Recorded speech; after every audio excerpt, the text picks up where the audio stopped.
afsit hou jy hom ook nog maar net.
Good afternoon, colleagues. Molweni, goeiemiddag. In the Cape they would add mawe.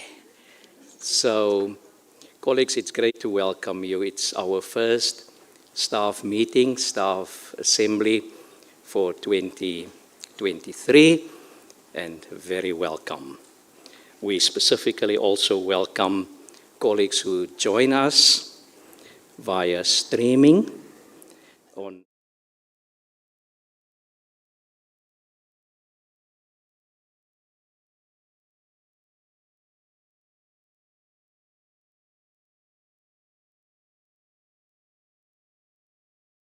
the jager to quickly just explain how we will use the interpreting services. Maar ons hoor nog 'n bietjie vrolike geluide, and we will wait till all the colleagues enter. And Sanet, you can quickly explain, and then we will proceed.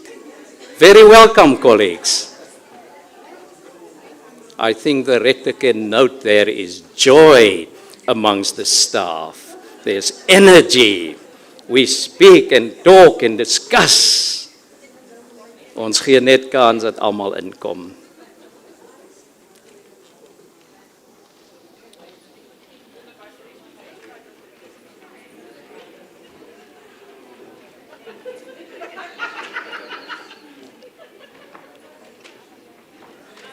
Okay, colleagues, we will then give opportunity to colleague Sanet to briefly explain how we deal with the interpreting devices. Good afternoon, colleagues. We're delighted as an interpreting service to be here this afternoon. I'm here joined by my colleague Nanette and Asipe. We'll be interpreting into English, Afrikaans, and Xhosa. And as a language center, we really aim to invite all of our institutional languages into all of our spaces, and that's why it's such a joy for us to be here. So English will be on channel 1, Afrikaans on channel 2, and Xhosa on channel 3. My colleagues will be handing out the equipment, so if you would like to listen to the assembly in another language, then you can just indicate to my colleagues. Thank you. Thank you, Sanet and Annette. Colleagues, the program for today is a quite simple program. You see that we will start with our rector making a few opening remarks and focusing on important themes. And then the heart of the meeting will focus on the Khampepe Report and the response of the rectorate to the report. We are glad that colleague Professor Aslam Fattar, who had been appointed by the rector to coordinate this report, will make a contribution. He is in these days speaking to various forums on campus. He spoke to Senate, he spoke to the deans, he over the past weekend also spoke to a special council meeting. He will be speaking still to students late this afternoon and also on coming Saturday. And today specifically, he will speak here at the staff assembly, and we really ask you colleagues to feel free to pose questions. The rector will lead the question session. At that point, you can also ask about the input of the rector, and you can specifically then engage with the input of Prof Fattar. So the colleagues on the satellite campuses, or they sometimes call them the main campuses, the real campuses, they will have the opportunity to also put questions per email, and we will respond to that. Somebody in the room will post the question on their behalf. And questions that we cannot deal with today, as is usually the case, we will definitely afterwards respond to you so that every question will be addressed. So colleagues, without further ado, I call on our Rector Prof Wim de Villiers.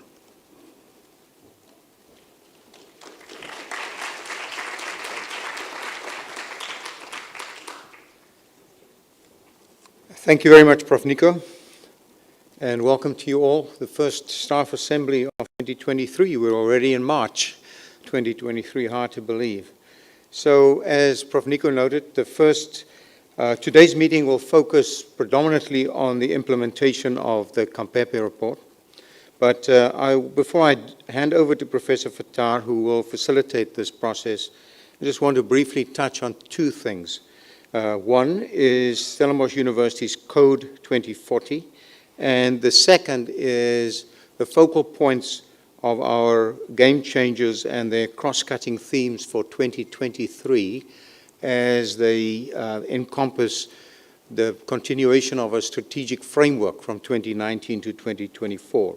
So let's start with a Code 2040, and specifically I draw your attention to the Stellenbosch University Pledge. Stellenbosch University Pledge. And at the last council meeting of 2020-22, council approved and adopted several governance documents as was communicated to campus following that council meeting, but it also included the Code 2040, which is a code of conduct for university staff and students. And I urge you to have a look at this Code 2040. But I think the most important part of this, and that's really encapsulates what the sense of this Code 2040 is the Stellenbosch University Pledge. And as you can see here, what it contains all our values. It contains our 5 values, E-care. So as stakeholders of Stellenbosch University, we commit ourselves to ethical behavior. Specifically, we pledge to conduct our work in a manner that demonstrates excellence.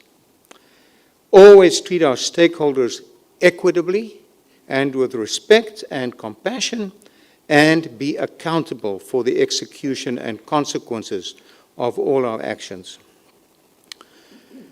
En in Afrikaans, as belanghebbendes van Universiteit Stellenbosch, verbind ons onsself tot ethiese gedrag, en ons verbintenis is in die besonder om ons werk te verrig op 'n wyse wat uitnemendheid demonstreer. Ons belanghebbendes altyd billik en met respek en deernis te behandel en verantwoordbaar te wees vir die uitvoering en gevolge van al ons handelinge.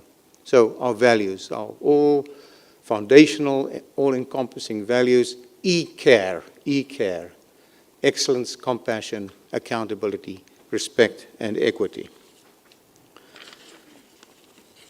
The second point that I wanted to just emphasize is our response to short-term challenges, and in our strategic framework 2019 to 2024, in addition to those broad strategic themes, also we identified critical elements from the strategic implementation plan that will enhance, speed up, and be incorporated in reaching our targets in this strategic cycle.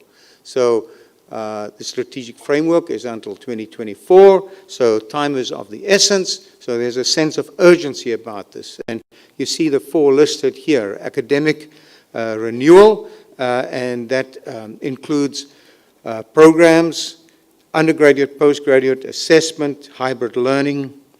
That's very much in the domain of our DVC teaching and learning, Professor Dereshram Jugarnath. Our delivery models, different insights, emphasis on different delivery models, partnerships, perhaps also new companies, new branching out in different directions to unlock Africa and the international markets. That's in the domain of Professors Hester Klopper and Stan du Plessis.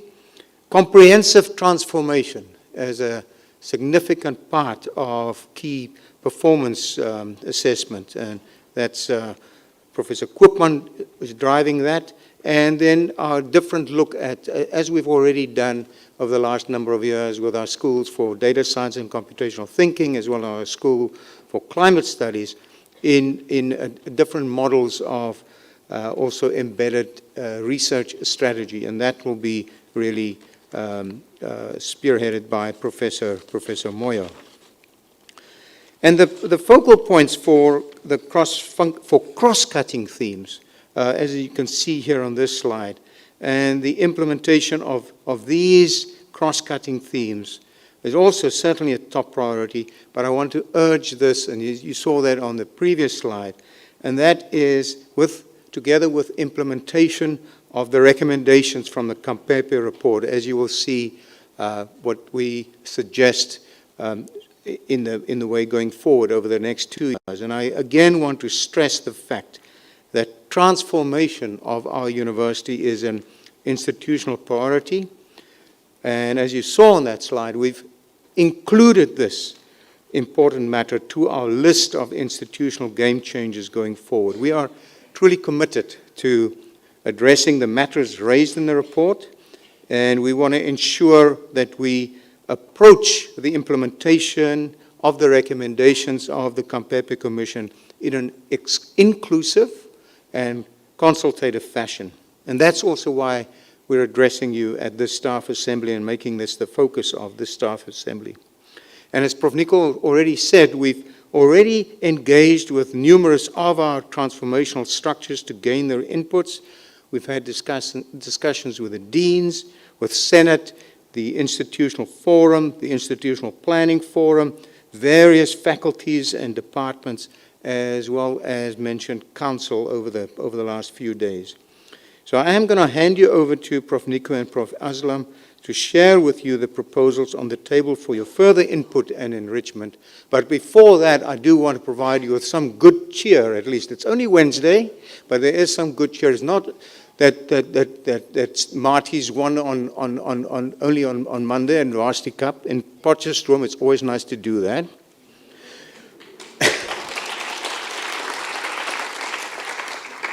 But also some good cheer, and that's some news, some update on the payment of cost of living. I hope that's not oh, that was the good cheer. It's not a fire alarm. And that's the payment of the cost of living adjustment, as we had communicated earlier, or late last year or earlier this year. And this is a once-off cost of living adjustment payment of 7,500 Rand that will be applicable to staff on post levels 9 to 19. Part-time employees will receive a pro rata portion, and this will be paid with the March 2023 salary. And the reason for this little bit of a delay is that we had to ensure that the financial results of the university were finalized and agreed to by council. So the caveat is, as I think was clearly stated, qualifying staff for the cost of living adjustment must be in the employment of the university as at the end of March 2023. So don't resign now, okay? Don't leave now. Okay? That would not be clever. Don't do it. All right, over to Professor Fattar.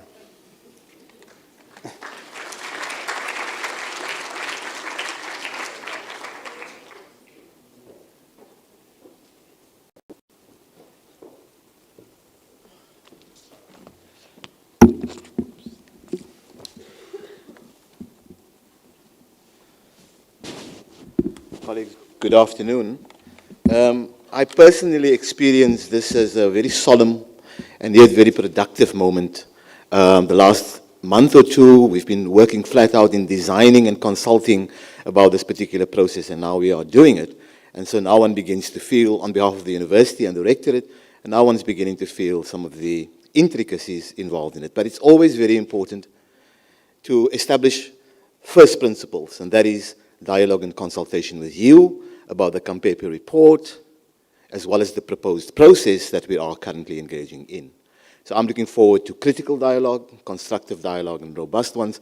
But at the end of the day, are able to bring all of us together around the energy and excitement about what we are currently doing.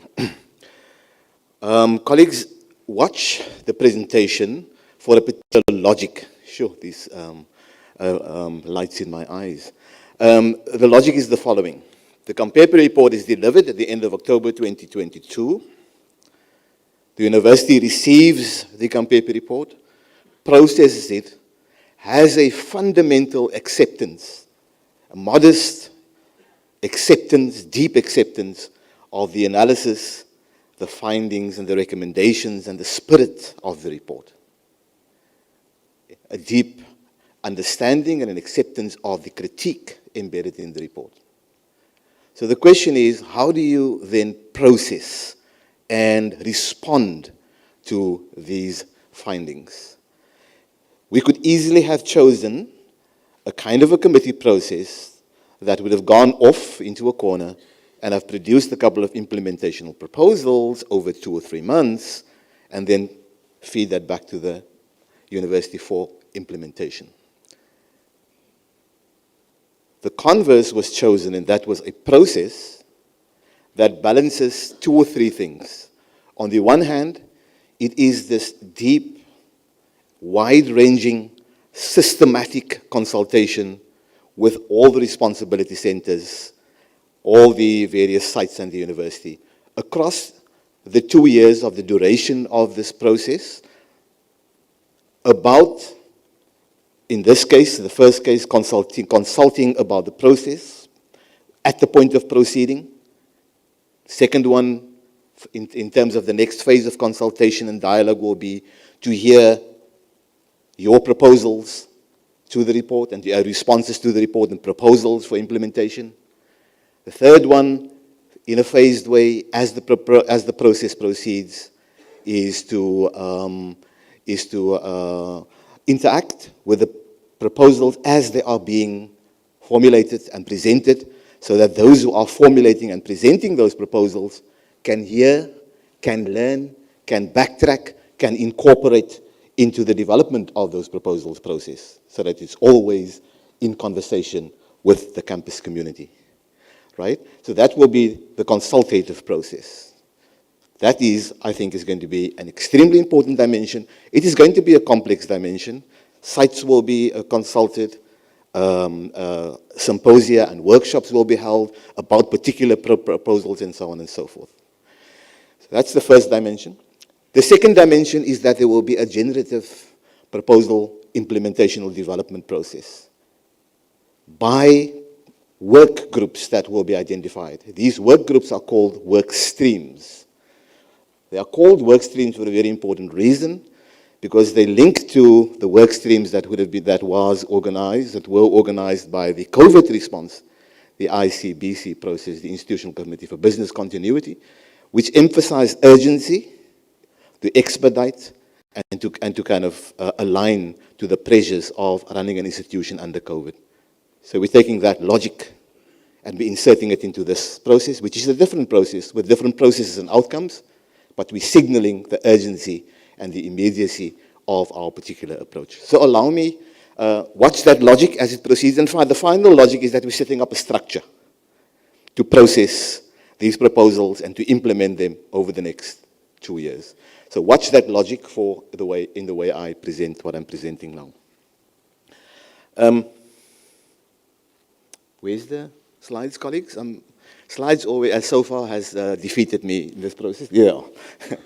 Okay, right. So I'm going to lift this up. The report's findings and recommendations on racism and its links, importantly, to class, gender, sexual identity, religion, culture, etc., are central to our institutional response. This is the one that we are running now, that we're developing.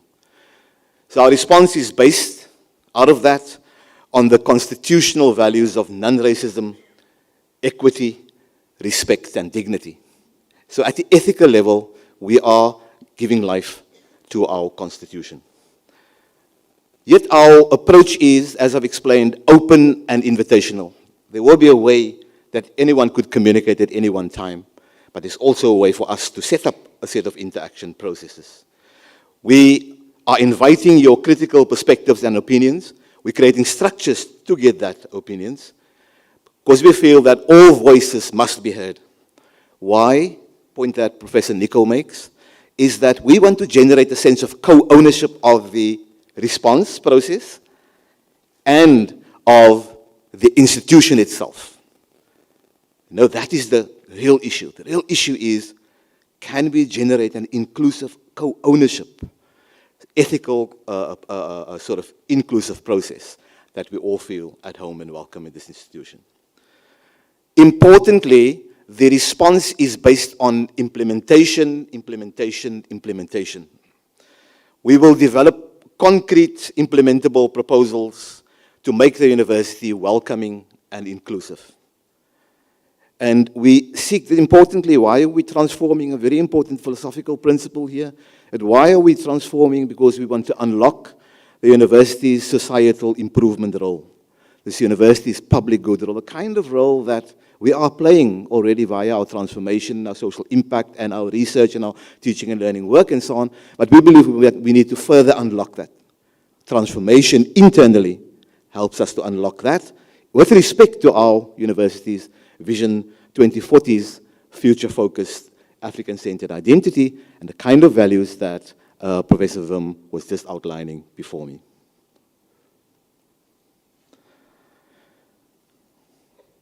The response to the Khampepe Report will be run by something called the Committee for the Institutional Response to the Khampepe, or we call it the Commission's recommendations. An awkward acronym called KERCOR, but the name signals the exact focus of this process. KERCOR, starting to use a new acronym here, KERCOR will develop our institutional response to the Commission's recommendations particularly.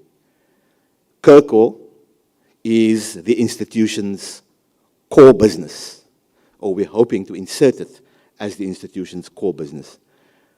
The seriousness of this process lies in the fact that the rector and the rectorate lead, oversee, and run the process, with the vice-rector, social impact transformation personnel, Professor Nico, as the secundus to the rector, to the process. And the KERCOR committee will comprise a 15-person process. These 15 persons will be made up of stakeholder representatives, student representatives, and academic experts. And we will have 5 workstream, which I'll explain later, so those chairs of the workstream will also be on this committee. This process will be led by this KERCOR committee under the rector, and it will coordinate and monitor the process. We'll have a coordinating office, which I will be running with a team of people, and we will be reporting regularly to you, to council, to Senate, and in the IF. The process will run for 2 years. Of course, as I suggested, input will be requested and required for the process, and monitoring and evaluation and communicating our implementation processes will be critical to inviting perspectives and buy-in. Very crucially, we aim to develop short-term proposals for urgent implementation. We think that if we sit down over a 3 to 4 month period, we'll be able to develop, in response to the Khampepe report, urgent short-term implementation proposals that can be implemented very quickly. And we will be pursuing a medium, maybe a year to 18 months, and a longer term, maybe a year to 2 years to 3 years, although this process is only for 2 years, approach based on the need to embed change within a complicated or operational culture of the institution, on the assumption that there are things that we can do quickly to address almost kind of low-hanging fruit kind of a thing to get us to where we need to be. But because of the complexity of the operations in the organization, we also have a much more longer-term approach. If we do not have this longer-term approach, our understanding of what we have to do to change and to adapt in the institution will be insufficient, because there are certain things that you simply just cannot do on the longer term. The challenge is to hold the short, the medium, and the longer term in full view, so that things don't drop off as we proceed. Colleagues, the report made several recommendations. You can read it from page 70 to page 184. They are in the areas of educational training, structural improvements. They are on the board, on the whiteboard as out there.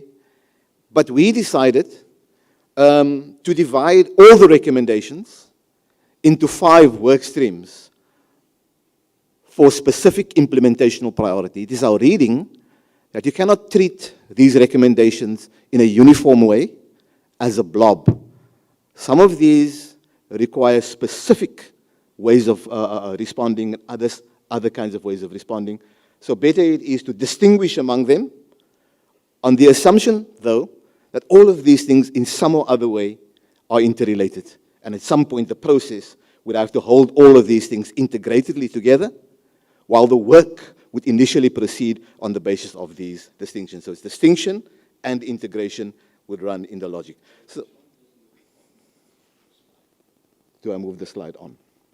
Right. Okay. So those were are the proposals which you can read about in the Khampepe Report. The point is that we have divided them into work streams. Right. So I'm just going to now, the next 3-4 minutes, take you through each of the work streams. We should make information available about how exactly we are describing these work streams, but I'm going to now just kind of present them to you. You can just process, and then you can ask questions about them, hopefully. Hopefully they are clear. So the first work stream is the student life and communities work stream, which will concentrate on the entire spectrum of student life. It is an enormous work stream, and indeed, this work stream may be subdivided into 2 or 3 further work streams in order to kind of deal with the work. But they include the entire gamut of the student experience, including commuter students, PSO students, students in the residences, student life in the faculties, students' engagement with the administration, with respect to their finances and bursaries, sport, culture, and the recreational spheres, the entire gamut of the university's operations.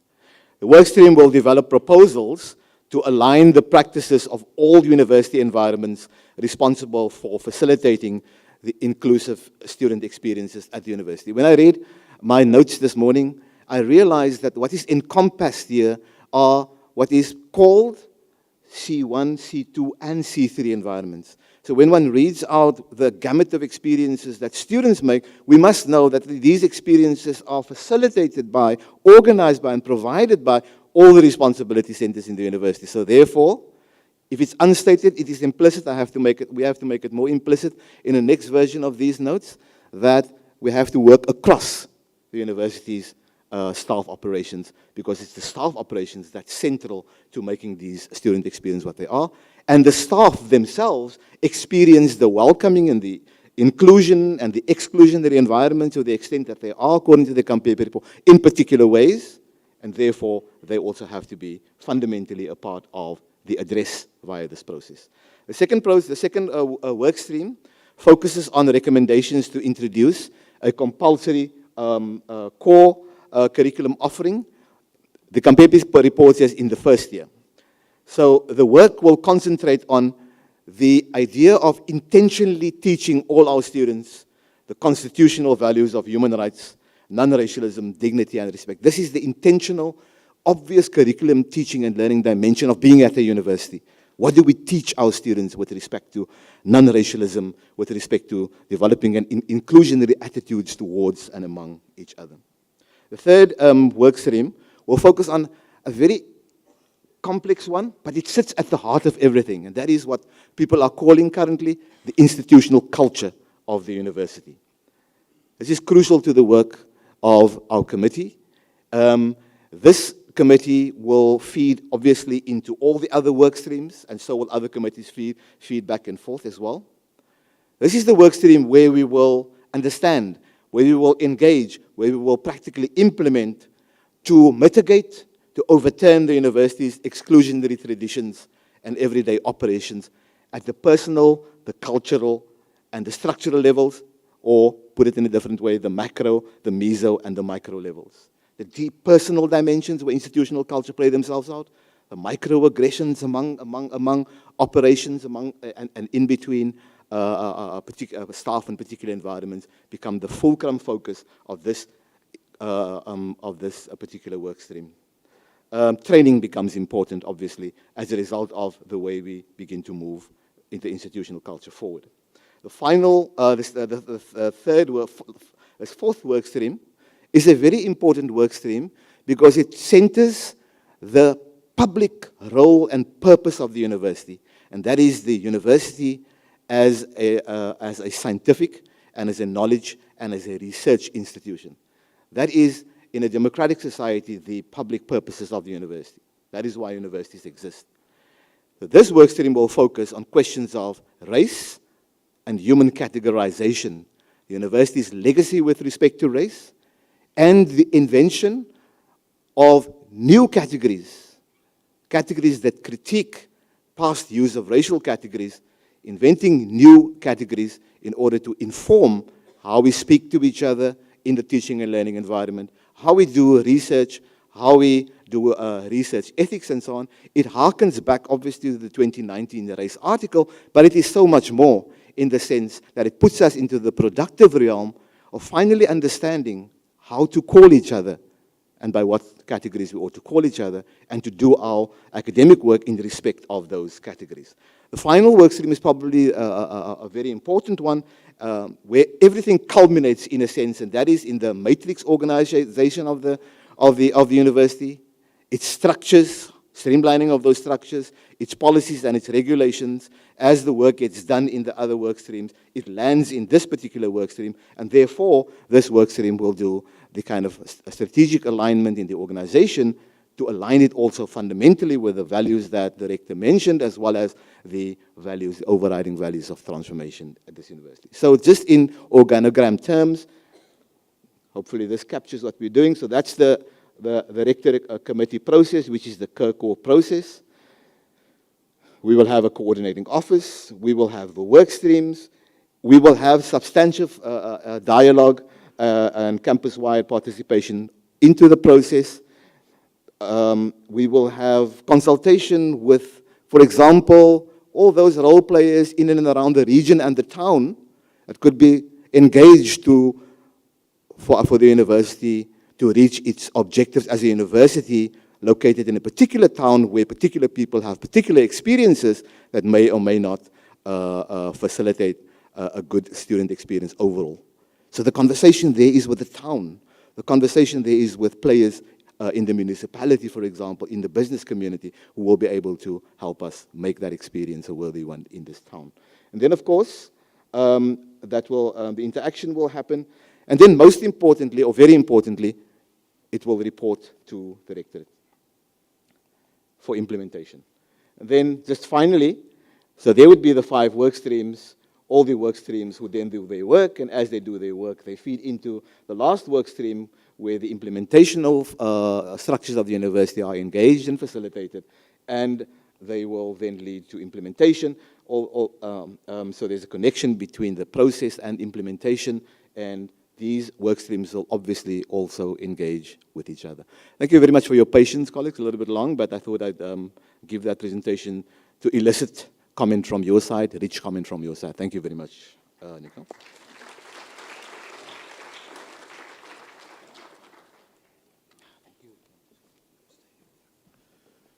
Thank you very much, Professor Fattar.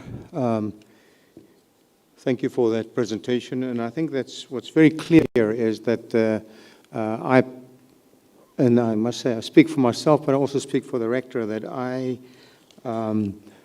experienced the Khampepe Report very much as a tipping point for the university in going forward, and as an opportunity for us to have a very deep institutional reflection on our history and our interaction with our community. It also allows for a reflection on our transformation journey that we have embarked on for quite a while now. And as I stated, it's imperfect, it's incomplete, but we certainly committed to this journey, but also how far we still need to go. I am very grateful to all the staff who've really contributed thus far to the process. And I think when you listen to Prof Fattar, and the inherent logic in his presentation is that how in this attempt or this response of the rectorate to the Khampepe Report and a suggested way forward over the next 2 years in these structures as to how we can effect this, is that all the different recommendations that were listed in the Khampepe Report are to some way, shape or form incorporated in these different work streams. But the implementation, the important point is this. Yes, but it's not just, these are not just talk shops, all right? It will result in implementation, and there will be monitoring and evaluation. It will be a reiterative type of process.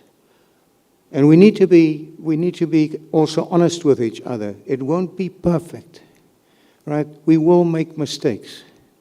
Some things will work, some things won't work, but we need to have the honesty to tell each other that and say, no, that didn't particularly work particularly well. Let's go back to the drawing board there. And then in 2 years' time, 3 years' time, it'll be extremely interesting to see where we end up. So with that, I really want to open up the floor for any questions, either here or also online or from our satellite areas. And both Professor Fattar and Professor Koopman, as well as myself, will be available to answer questions. And I'm completely blinded, I can't see a thing. So.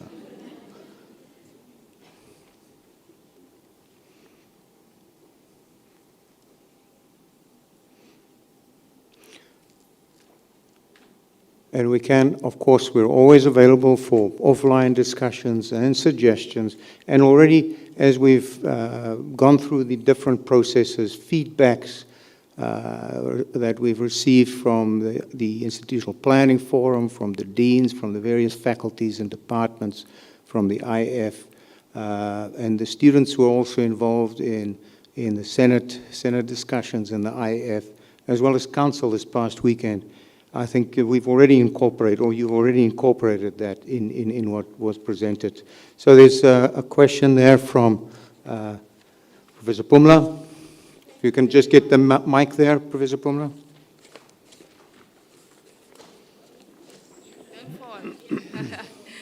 Thank you very much,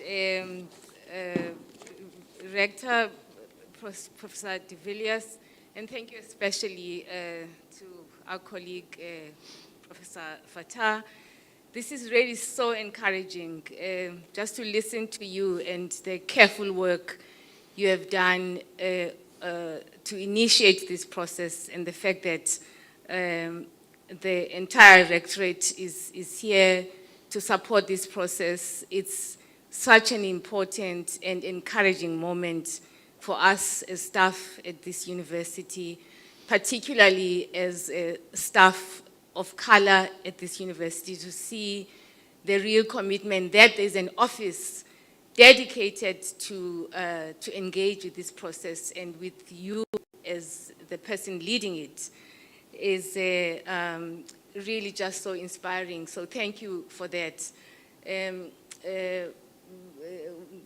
We look forward to supporting the process and contributing in meaningful ways. I was particularly inspired by what the rector was saying, that it will not be perfect, that it will not be perfect. There will be missteps, but the invitation is that as we proceed and with a process that we know and understand by its very nature that it will not be perfect, that the invitation is for us to continue, not to give up and to, put our hands up and say it's failing, but rather as the community of Stellenbosch University to commit ourselves in the way that you started, Professor de Villiers, to remind us about what is our commitment as the community.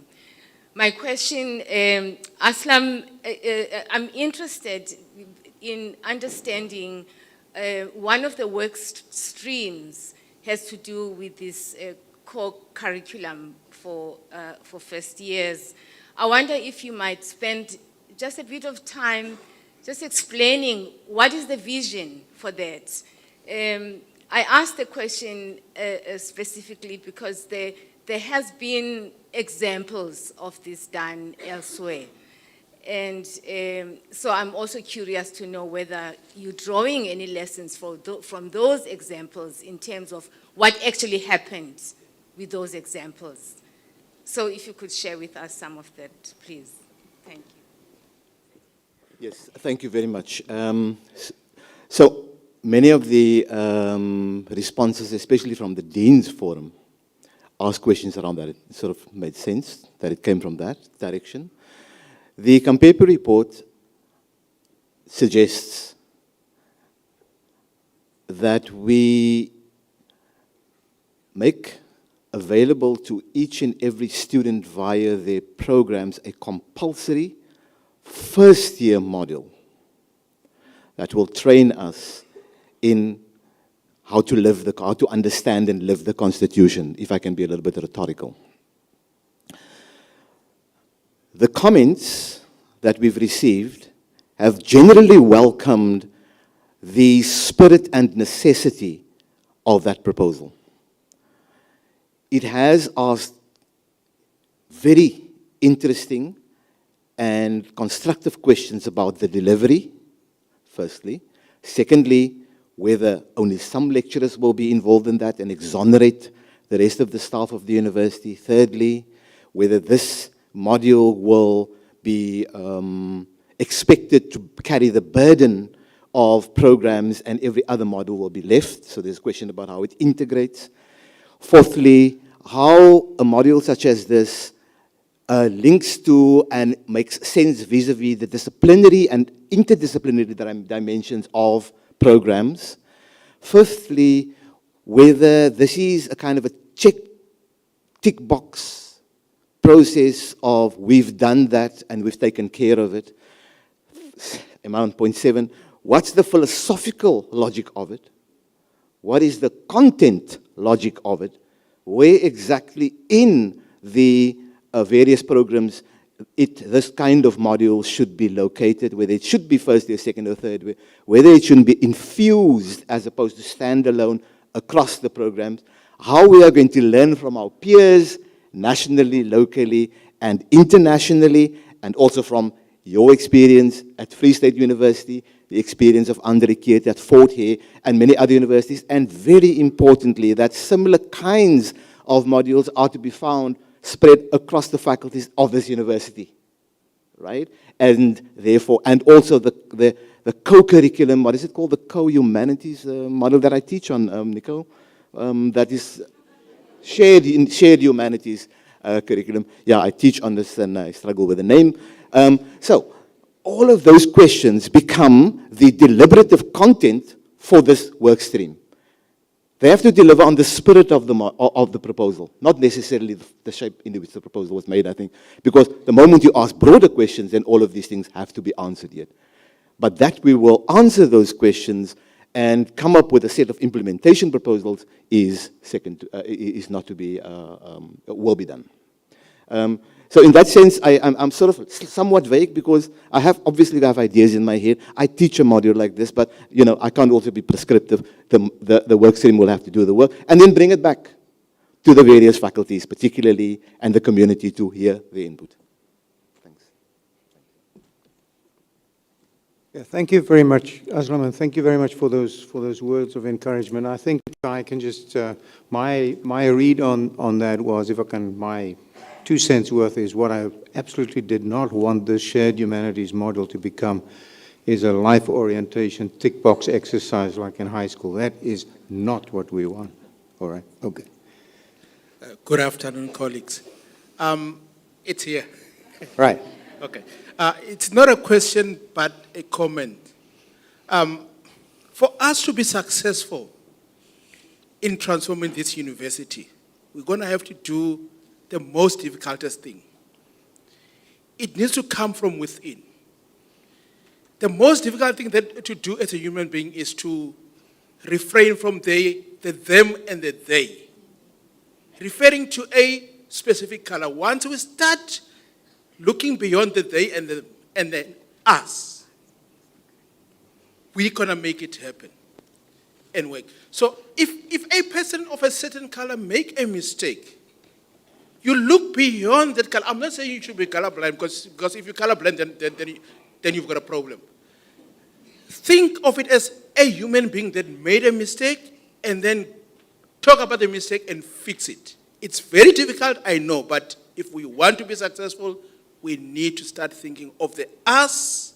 And also, it's not on the leadership to make it happen. It's also on me and the next person to work together. It's our university. We have to, when we live here, we need to leave a legacy that our children can be proud of and say, wow, My parents and my great-grandparents made this for me, make it possible for me. Thank you.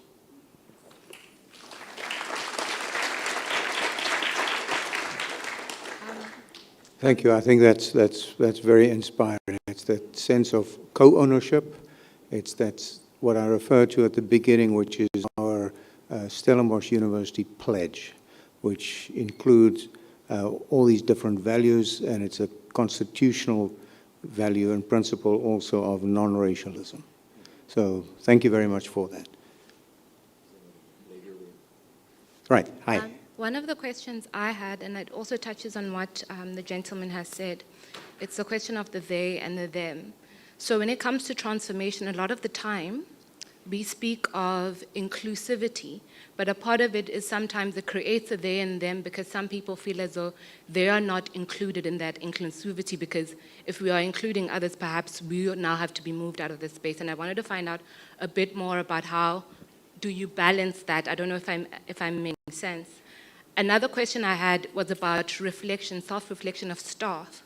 A lot of the time, we as individuals are not aware of the racist or transphobic or homophobic thoughts we have or are embedded in us, and how much of COCO will be actually looking at staff and allowing them to reflect honestly, because most of the time we're not honest with ourselves.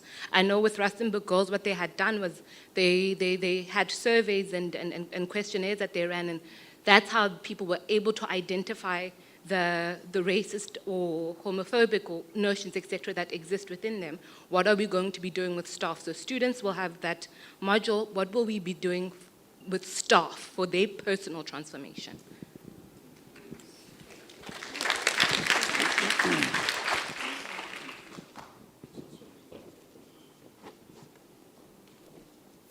May I say thank you, colleagues, for really inspiring inputs.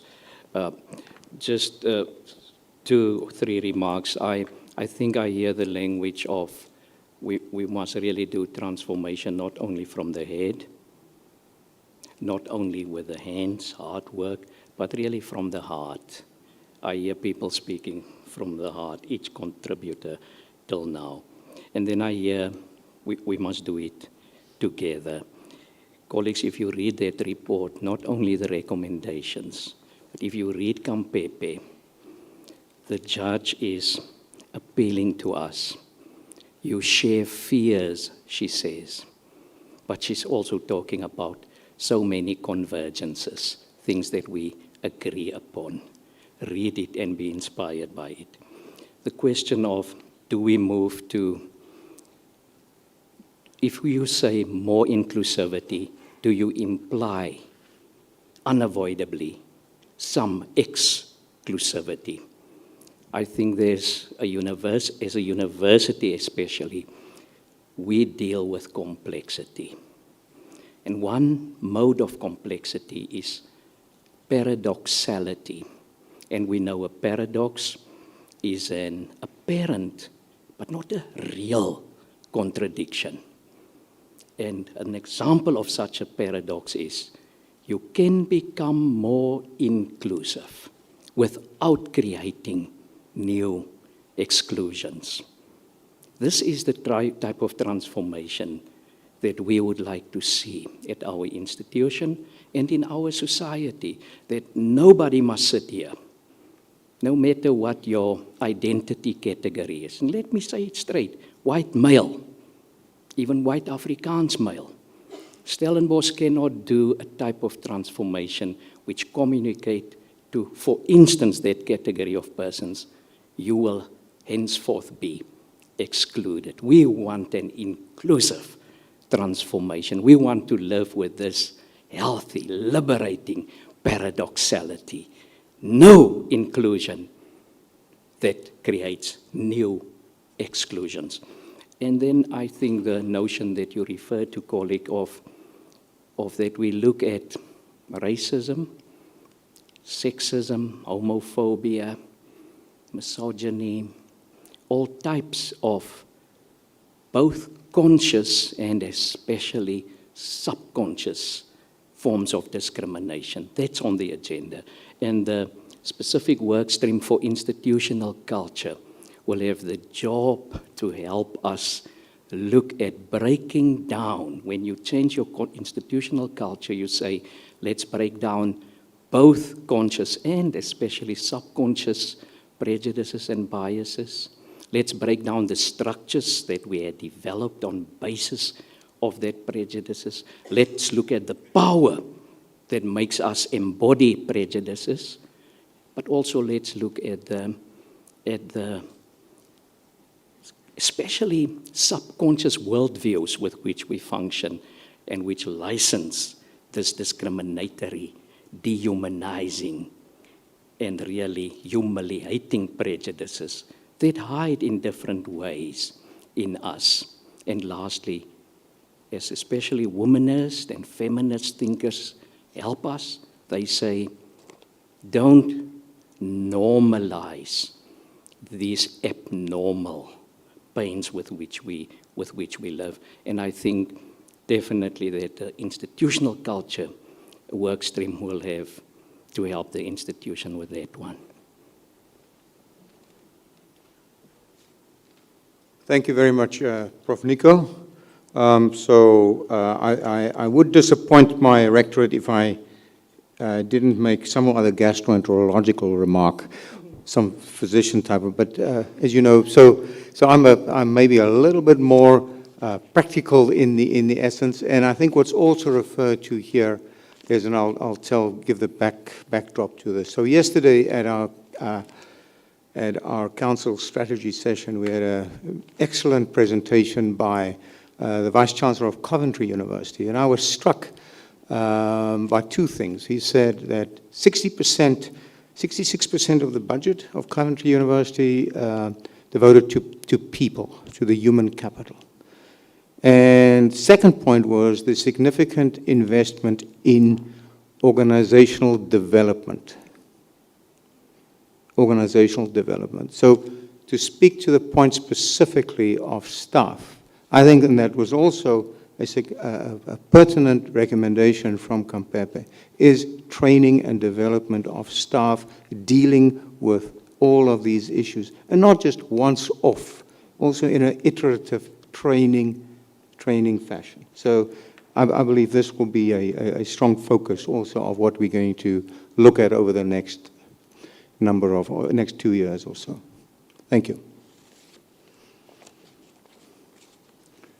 The COO is nodding his head. I like that. So that's good.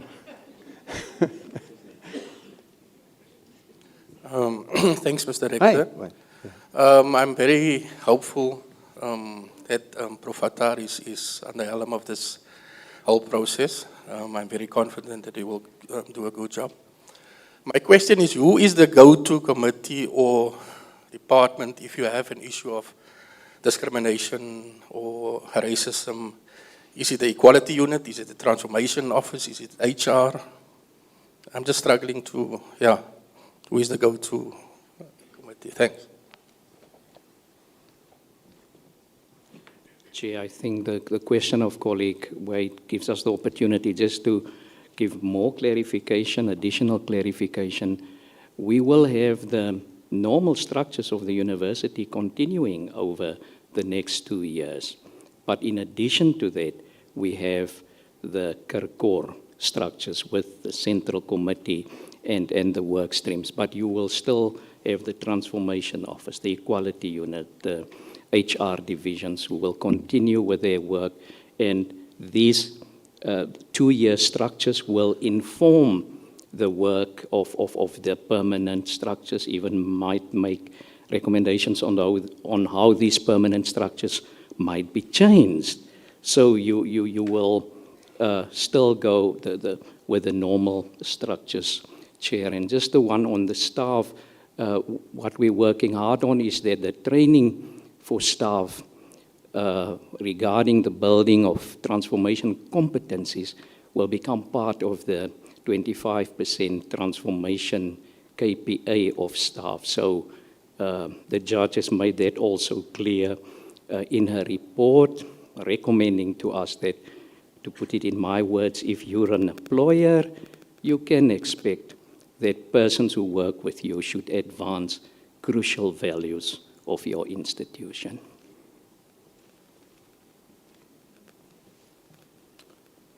Thank you very much, Prof. Nico. Any more? Hello, Prof. We have a question up here. We have a question, online question. It's from Hussein Solomon, who asks, when can we say we have transformed, and is there a standard?